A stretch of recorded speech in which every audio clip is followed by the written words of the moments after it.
ආයුබෝවන් ඔයාලා හැමෝටම ලෝකයේ වටේ සංචාරය කරන්න කැමති ඕනෑම කෙනෙක්ගේ ලොකුම හීනයක් තමයි යුරෝපයට යන එක.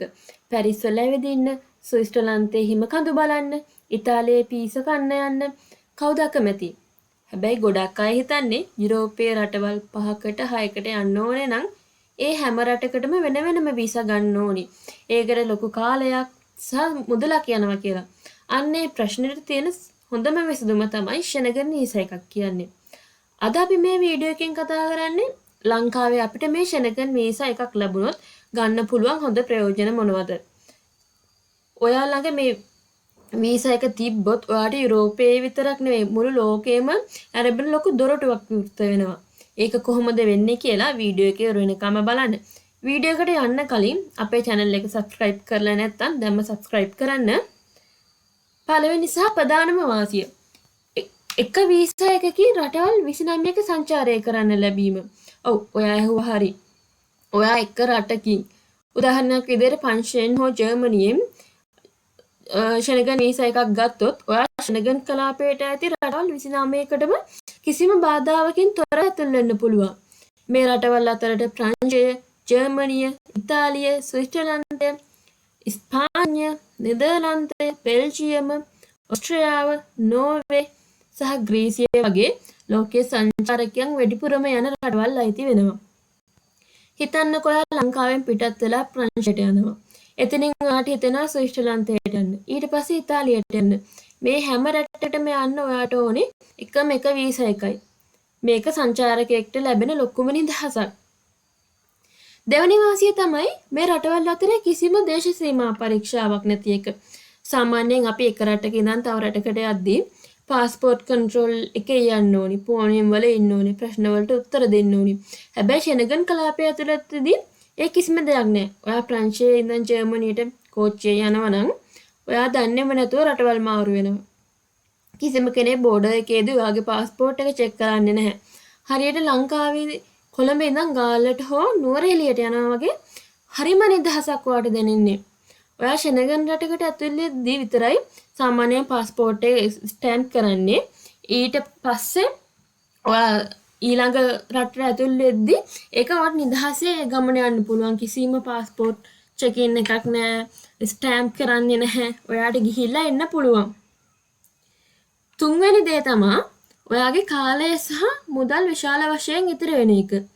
හිතන්නකෝ ඔයාට යුරෝපයේ රටවල් 4කට යන්න ඕනි කියලා. මේ රටවල් වලට වෙන වෙනම වීසා ගන්න වුණා නම් මොකද වෙන්නේ?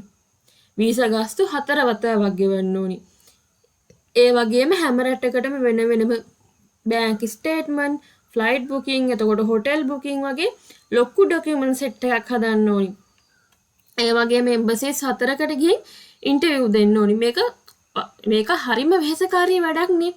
හැබැයි ෂෙනගන් වීසා වලදී ඔයා මුලින්ම ඇතුල් වෙන රටට හෝ වැඩිපුරම ඉන්න බලාපොරොත්තු වෙන රටට විතර එකම එක ඩොකියුමන්ට් සෙට් එකක් හදලා එකම එක වීසා ගාස්තුවක් විතරක් ගෙවලා මුළු ෂෙනගන් ඒරියා එකටම වීසා එක ගන්න පුළුවන්.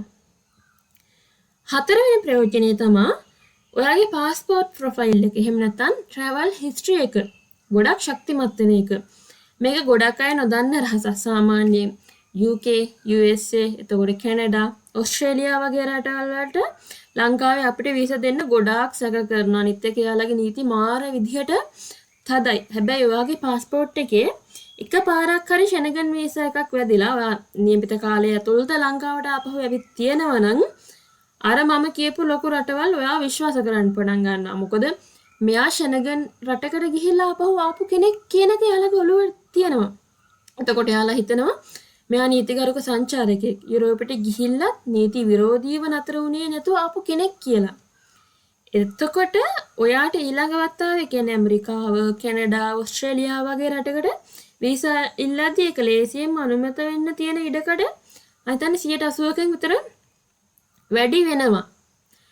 පස්වෙනි ප්‍රයෝජනය තමයි මේක ඇත්තටම නිකන් බෝනස් එකක් වගේ. ඔයා හිතන්නකෝ ඔයාලගේ මල්ටි එන්ට්‍රි ෂෙනගන් වීසා එකක් තියෙනවා නම් සමහර විට ෂෙනගන් කලාපයට ඇති නැති රටවල් තියෙනවා. කියන්නේ වීසා නැතුව ඇතුල් වෙන්න පුළුවන්. එතකොට ඔයාට වීසා ඔන්ලයින් වීසා එකක් ලබාගෙන එහෙම නැත්නම් වීසා ඔන් අරයිවල් දීලා මේ ෂෙනගන් වීසා එක නිසා ඔයාට ඒ රටට ඇතුල් වෙන්නත් පුළුවන්. ඒ කියන්නේ ෂෙනගන් වීසා එකෙන් ලැබෙන ප්‍රයෝජනය යුරෝපයට විතරක් සීමා වෙන්නේ නැහැ. ඉතින් බලන්න ෂෙනගන් වීසා එකක් කියන්නේ නිකන් වීසා එකක් නෙවෙයි.